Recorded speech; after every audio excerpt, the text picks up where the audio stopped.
uma coisa que o senhor colocou agora, que é essa questão de ideologia de gênero e tal, isso foi muito discutido em 2018, né? Inclusive, isso aí foi debatido assim demais, né, de forma incisiva pelo Bolsonaro. Teve uma sabatina na Globo que ele levou o tal do kit gay lá e tal. Então ele levantou muito essa É, bandeira e ele foi eleito.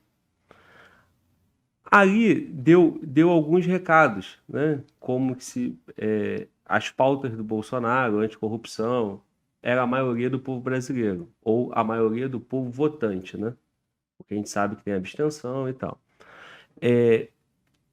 Para pegar o gancho do que aconteceu em 2018, que tinha essas pautas, coisas que o senhor acabou de falar, e vim para 22.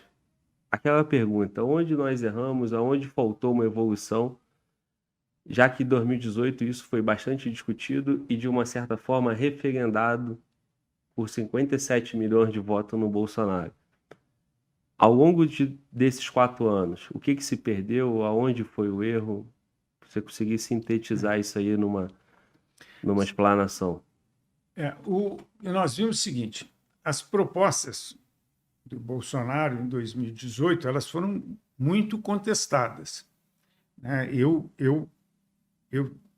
como candidato, à época, como candidato a governador e sendo candidato da aliança partido Bolsonaro aqui em Brasília, fui questionado em todas as sabatinas e nos debates com relação às posturas do Bolsonaro, que, vamos dizer, pela natureza, pela personalidade dele, eram tidas como alguma coisa radical, violenta, etc.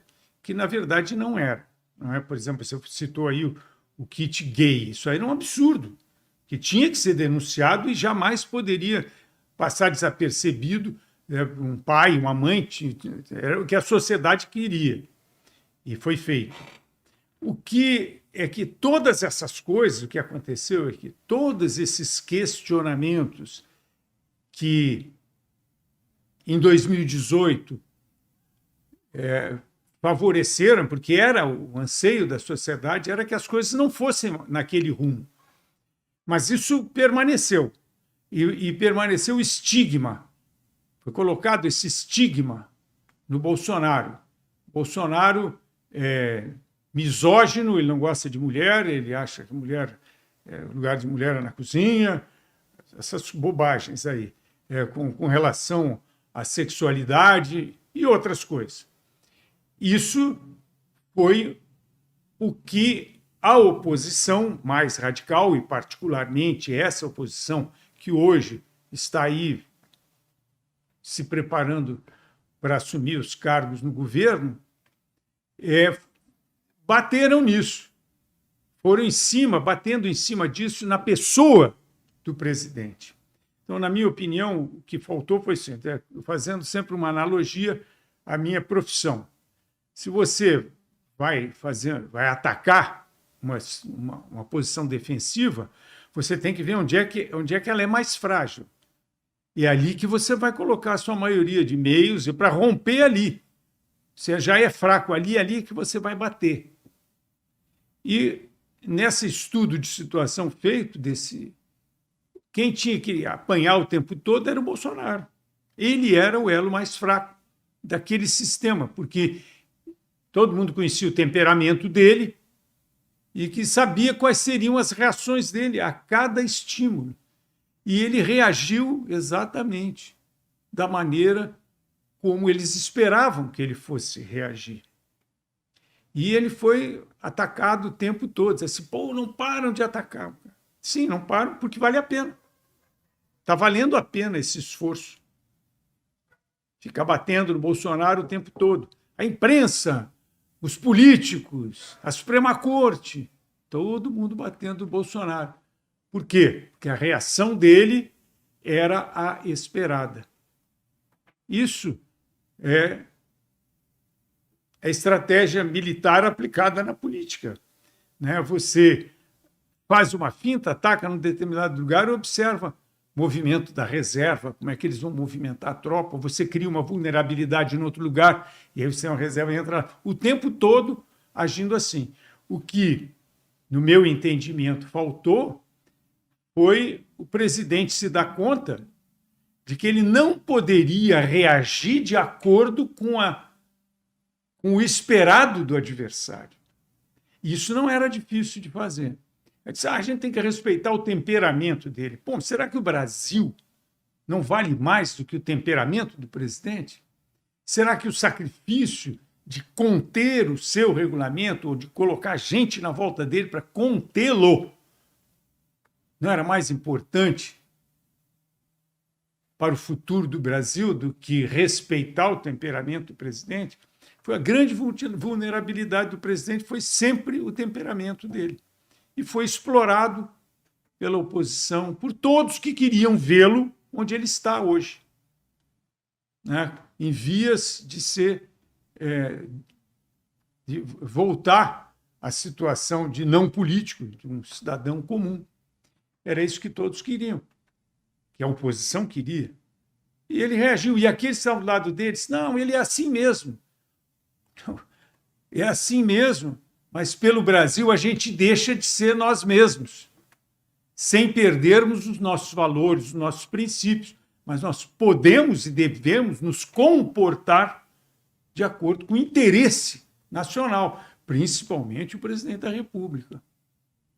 Nós tínhamos o exemplo, 2 anos antes, do Trump, arrogante, que tinha também toda a imprensa contra ele. O que aconteceu? Perdeu a eleição. Pavimentou a volta da esquerda americana ao poder. Será que não foi a mesma coisa aqui? Era um exemplo que tinha que ser analisado. Então, eu julgo e não boto a culpa no presidente. O presidente foi ele mesmo o tempo todo. Foi exatamente o que a oposição queria que ele fosse. A oposição queria que Bolsonaro fosse Bolsonaro o tempo todo. E Bolsonaro foi Bolsonaro o tempo todo. Mas as pessoas que estavam na volta dele tinham obrigação de entender que essa era a estratégia da esquerda, daqueles que queriam voltar ao poder, e dar um jeito de que o comportamento dele naqueles momentos, durante esse tempo, fosse outro. No final das contas, na metade do mandato, ele já estava abraçado, tendo que se abraçar ao Centrão que, durante a campanha, foi chamado de ladrão, muito apropriadamente de ladrão. Então, por que aconteceu isso? Porque Bolsonaro foi Bolsonaro o tempo todo e não teve ninguém com capacidade para dizer para ele, está no caminho errado. Fosse capaz de convencê-lo de que ele estava no caminho errado. Eu tenho certeza, agora nós estamos falando aqui, vamos olhar para trás e vamos ver onde é que nós erramos. Tenho certeza que ele está olhando desse lado, vendo exatamente onde é que foi que ele errou. E teve um momento durante essa campanha que ele disse, eu fui assim, me desculpem. Foi após o primeiro turno. Me desculpem. Então, mas foi tarde demais. Né? As atitudes dele, está tudo filmado, aí está tudo em vídeo, né? Durante a pandemia. Tudo isso depois contra ele. E será que não tinha? E tinha que ter, e tinha gente capaz de segurar o presidente. Mas o que os impediu de convencê-lo? Várias vezes encontrei com amigos meus, samurais, que diziam que o presidente é muito difícil, né, de assessorá-lo. Gente dizendo que o presidente é inassessorável. Não tem isso. Pelo Brasil não tem inassessorável. O presidente tem um compromisso com o Brasil e não com o temperamento dele. Então, essa foi, durante esse tempo, também foi parte da minha crítica, que as coisas tinham que mudar nesse sentido. Não estou querendo aqui dizer que eu sabia que ia acontecer, nem nada, mas eu preferia que não fosse assim. Eu preferia que não fosse assim. E eu digo com toda a minha convicção de que era possível que o presidente Bolsonaro não se comportasse da forma como ele se comportou. E que nós temos que olhar para trás e ver quem foi o responsável, ou os responsáveis, por ele não ter sido alertado de que, dessa forma, ele estaria facilitando a volta da esquerda, porque era o que a esquerda queria que ele fizesse. Bolsonaro seja Bolsonaro. Cutuca que ele vai reagir exatamente como nós queremos. E nós vamos estar lá para gravar isso, registrar isso e vamos usar contra ele. O presidente se deu conta disso tarde. E eu fico, ao mesmo tempo que fico triste que tenha sido tarde, eu fico feliz que, pelo menos, em um determinado momento, ele se deu conta. Foi, como você falou, depois do primeiro turno, que ele disse, olha, fui isso e aquilo, me desculpem. Mas aí, meu entendimento já era tarde. Esse mesmo Bolsonaro é o Bolsonaro que fez o Brasil eleger em 2018. Esse mesmo homem autêntico fez com que criasse o movimento bolsonarista em cima disso. O que eu entendi que o senhor falou é que durante o governo era necessário uma estratégia para não ficar apanhando o tempo todo. O líder é fruto da circunstância. Então, por exemplo, Segunda Guerra Mundial, o grande líder da guerra foi Churchill, Winston Churchill. Foi o homem, não se fala em Segunda Guerra, em situação alguma, sem lembrar dele. No entanto, quando terminou a guerra, ele não foi eleito primeiro-ministro, porque ele era o líder daquele momento, daquela circunstância. Na próxima já não era mais. Então, Bolsonaro foi o líder de uma circunstância. A circunstância é pré-eleitoral e eleitoral. Só que tudo muda no momento em que é eleito. No momento em que é eleito, ele tem que se comportar como presidente de todos os brasileiros e não apenas daqueles 39%, 40% que votaram nele. Isso é um erro grave. É um erro, mas é uma estratégia cometida por um deputado, quer dizer, uma estratégia executada por um deputado corretíssima. Eu fui eleito por esse grupo aqui para fazer o que esse grupo quer que eu faça. Então, eu lá no Congresso vou fazer isso. Na próxima eleição, olha, eu fiz aquilo que eu prometi. Aquele grupo vai votar e ele vai ser reeleito. Bolsonaro foi reeleito 7 vezes. Mas quando você assume a posição de presidente da República, você não é mais o presidente dos 57 milhões. Você é o presidente de todos os brasileiros. E a massa de brasileiros que tinha que ser conquistada era aqueles que não acreditavam nenhum nem outro. Não, eu vou provar que eu sou melhor. Tinha ali 42 milhões de brasileiros que não acreditavam nem numa coisa nem na outra. Então, esse, para mim, foi o erro. Bolsonaro continuou sendo ou agindo como deputado. E, puxa vida, a quantidade de gente que tinha na volta dele para dizer que não era esse o caminho. E aí, se ele de fato era inassessorável, e no final o que aconteceu é o que tinha que acontecer. Ele perdeu. Mas não deveria nem precisaria perder. Isso é o que a gente chama de o risco da lealdade. O risco da lealdade.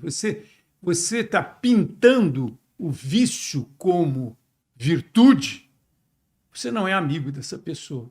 Você pintar o vício do seu amigo como virtude, você está enganando ele. Você tem que correr o risco da lealdade e dizer, olhando no olho, isso está errado. Você está errado. Você não pode continuar assim, tem que ser assado para o bem dele.